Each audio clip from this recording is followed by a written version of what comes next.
Hello student, myself Sagar Bisoi welcomes to you zoology mania channel. आज हम पढ़ेंगे ह्यूमन डाइजेस्टिव सिस्टम के बारे में। तो हम पहले पढ़ेंगे न्यूट्रिशन के बारे में। So what is nutrition? It is a method in which food is consumed by the organisms and utilizing the nutrients from the food. तो न्यूट्रिशन क्या होता है ना, कोई भी ऑर्गेनिज्म जब भी खाता है तो वो क्या होता है ना, फूड वो इंटेक करता है जिसे कहते हैं इंजेक्शन। उसके बाद क्या होता है ना, डाइजेस्ट करता है, उसके बाद ऑब्जर्व करता है, उसके बाद असिमिलेशन एंड डिफिकेशन और इजेशन। इस कंप्लीट प्रोसेस को क्या कहते हैं ना, न्यूट्रिशन कहते हैं। जो हम भी खाना खाते हैं उस खाना में क्या होता है ना, बहुत सारी न्यूट्रिएंट्स होते हैं। Mainly nutrients are of 6 types. These are carbohydrate, proteins, lipids, minerals, vitamins and water. The process nutrition includes ingestion, digestion, absorption, assimilation and defecation or also called as egestion. तो पहले हम पढ़ेंगे किसके बारे में ना, ingestion. What is ingestion? Taking food through the mouth into the body is called as ingestion.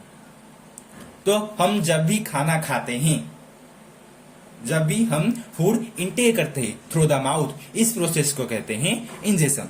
उसके बाद खाना कहाँ जाता है ना, फारिंग्स, फारिंग्स के बाद एसोफागस, एसोफागस के बाद कहाँ जाता है ना, स्टोमक में।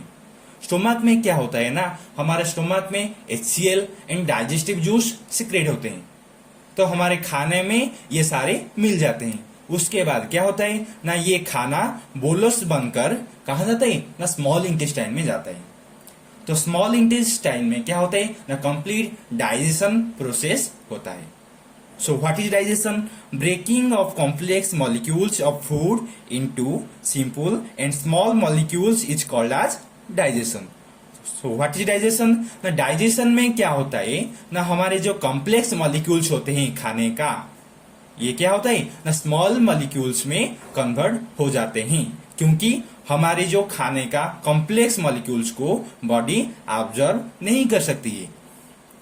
तो हमारे खाना क्या हुआ, अब डाइजेस्ट हो गया। उसके बाद ये कहाँ जाएगा ना, स्मॉल इंटेस्टाइन में आगे बढ़ते जाएगा। तो हमारे स्मॉल इंटेस्टाइन में क्या होता है, बहुत सारी विलीज होते हैं। उस विली में क्या होते हैं ना, बहुत सारे ब्लड वेसल्स होते हैं। तो ये ब्लड वेसल्स में क्या होते हैं ना, ये सारे के सारे खाना ऑब्जर्व हो जाते हैं। किस प्रोसेस में ना, डिफ्यूजन के प्रोसेस में। तो what is absorption? The process in which small molecules are taken off from the digestive system into blood stream is called as absorption. तो एब्जॉर्प्शन में क्या होता है ना, डाइजेस्टिव सिस्टम और जो हमारे गट है, गट और लुमेन, वहां से क्या होते हैं ना, ब्लड स्ट्रीम में सारे के सारे फूड, सारे के सारे मटेरियल्स ऑब्जर्व हो जाते हैं।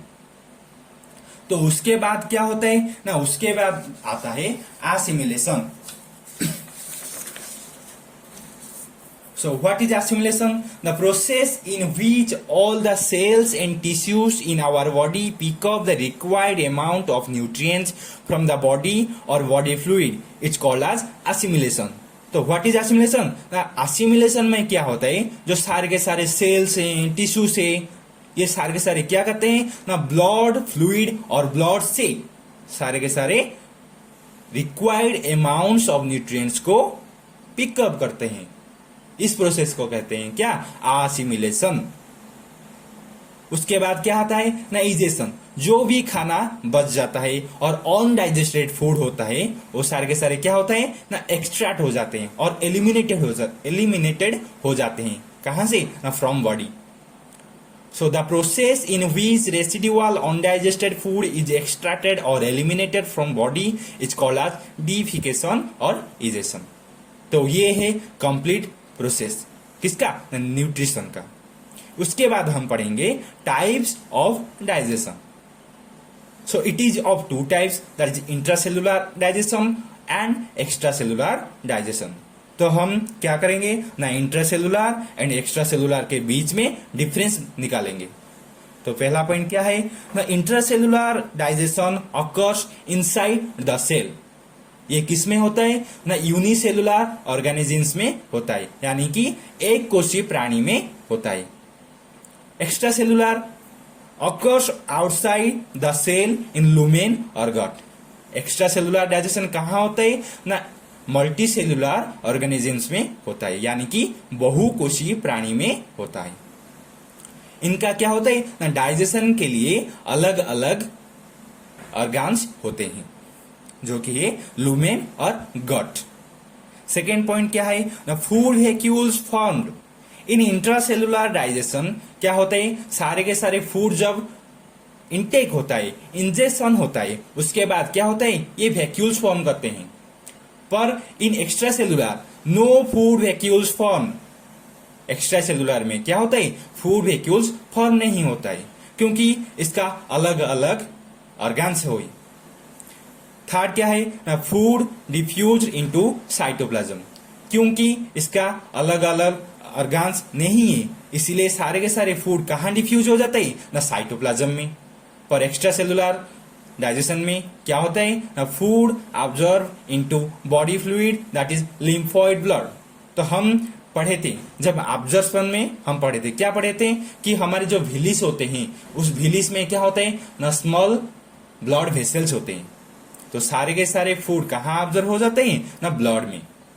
फोर्थ पॉइंट क्या है, digestive enzymes releases into food vacuoles by lysosome. जो हमारे वन सेल ऑर्गेनिजम्स हैं, उनमें जो होता है लाइसोसोम, ये क्या करता है ना, डाइजेस्टिव एंजाइम्स को सीक्रेट करता है। ये एंजाइम्स क्या करते हैं ना, फूड को डाइजेस्ट करते हैं और स्मॉल मॉलिक्यूल्स में कन्वर्ट करते हैं। एक्स्ट्रा सेलुलर में क्या होता है ना, digestive enzyme releases into lumen of gut by digestive gland. तो एक्स्ट्रा सेलुलर और मल्टी सेलुलर ऑर्गेनिजम्स में क्या होता है ना, स्पेशल डाइजेस्टिव ग्लैंड होता है। तो ये डाइजेस्टिव ग्लैंड क्या करते हैं ना, ये digestive juice, digestive enzyme secret करते हैं, जो कि रिलीज होता है कहां पर ना, लुमेन और गॉट में। तो इंट्रासेलुलर डाइजेशन किस में होता है, इन प्रोटोजोआस, स्पॉन्जेस और हाइड्रास। उसी तरह एक्स्ट्रा सेलुलर किस में होता है ना, सोलेंटेराटो टू कॉडाटा। तो ये था टाइप्स ऑफ डाइजेशन। अब हम पढ़ेंगे ह्यूमन डाइजेशन।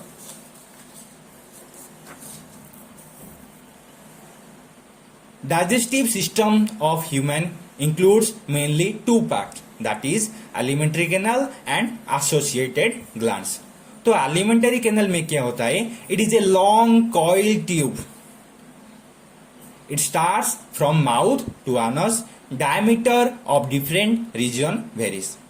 तो ये alimentary canal क्या होता है, ये एक long coiled tube होता है, जो कि मस्कुलर होता है। ये कहां से शुरू होता है ना, ये माउथ से शुरू होकर कहां तक, आनस तक जाता है।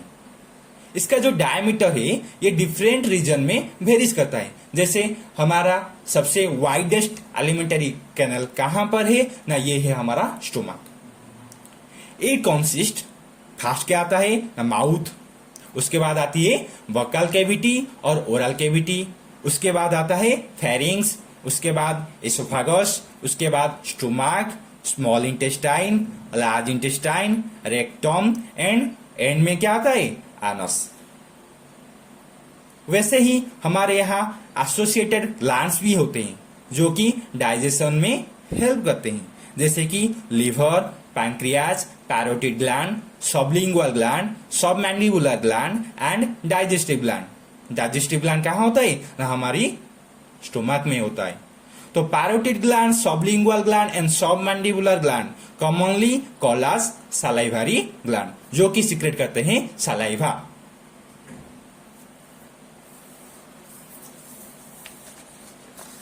तो ये है हमारा डाइजेस्टिव सिस्टम का डायग्राम। तो ये है नाजल कैविटी, उसके बाद है माउथ और वोकल कैविटी, यहाँ है पैरोटिड ग्लैंड, उसके बाद फेरिंग्स, हमारे टंग है, टंग के नीचे क्या है ना, sublingual gland and submandibular gland, जो कि सीक्रेट करते हैं क्या ना, सलाइवा। उसके बाद आता है एपिग्लोटिस। उसके बाद ये जो ट्यूब लाइक स्ट्रक्चर है ये है एसोफागस। उसके बाद ये होता है हमारा स्टोमक। स्टोमक की अपर पार्ट को कहते हैं कार्डियक स्टोमक। उसके बाद बॉडी, उसके बाद पाइलोरिक स्टोमक, वैसा ही यहाँ है क्या ना लीवर, लीवर के नीचे क्या है ना गल ब्लैडर जो कि स्टोर करता है क्या ना बाइल जूस जो कि एक एंजाइम है। यहाँ है हेपाटिक डक्ट, यहाँ है पैंक्रियाज, पैंक्रियाटिक डक्ट। उसके बाद क्या आता है ना स्मॉल इंटेस्टाइन शुरू होता है। तो स्मॉल इंटेस्टाइन की पहली पार्ट को कहते हैं डियोडेनम, उसके बाद जेजुनम, उसके बाद इलियम। उसके बाद क्या आता है ना हमारा लार्ज इंटेस्टाइन आता है। लार्ज इंटेस्टाइन का पहला पार्ट होता है असेंडिंग कलन, उसके बाद ट्रांसवर्स कलन, उसके बाद डिसेंडिंग कलन, उसके बाद आता है रेक्टम, उसके बाद आता है आनस।